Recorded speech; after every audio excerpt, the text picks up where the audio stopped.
Orders from this president to invade a country that he is currently threatening. Greenland ramping up security as European troops arrive. Trump, if he invades Greenland. If the United States of America invades Greenland. Invading Greenland or taking Greenland by force.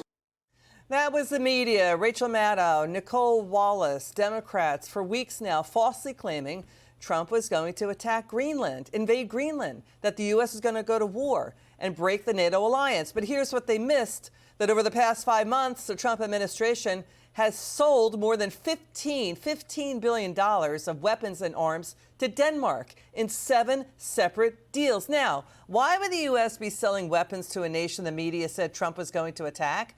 Why would they do this? Why would they even think it? Let's welcome to the show Fox News contributor Joe Concha. Joe, what do you make of this? This detail was on the Pentagon's website the whole time.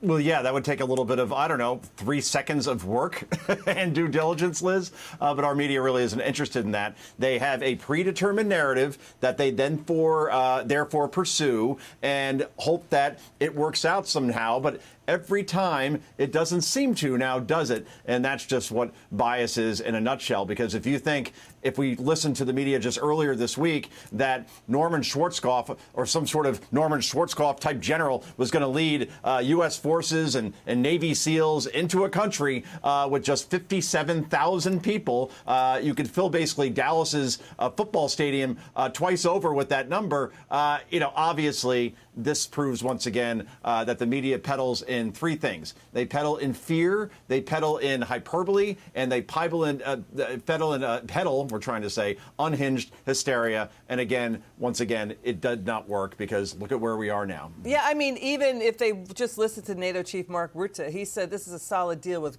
Greenland. There's not going to be a trade war, no war. But, here's the thing, Joe, we'd like to get your reaction to this. Watch the media downplay now and undercut the deal with Greenland. But then they admit, as you're going to hear, that they're doing that when they don't even have the facts of the deal. Watch. So, Maggie, is it clear to you what, if anything, President Trump is getting from Denmark and Greenland that the U.S. doesn't already have de facto control over?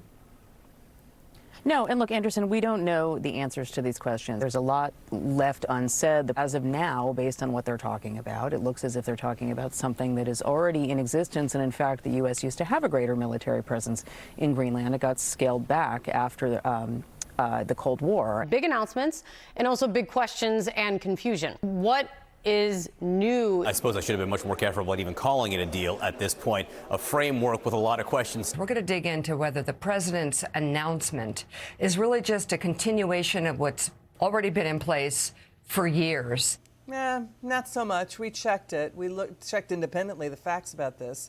It's mineral rights. It's the push to build more infrastructure. It's more intelligence, military ops in there, military training exercises, much more is going to get ramped up with the U.S. presence inside Greenland. But, what do you make of the naysayers in the media just so quick to undercut it?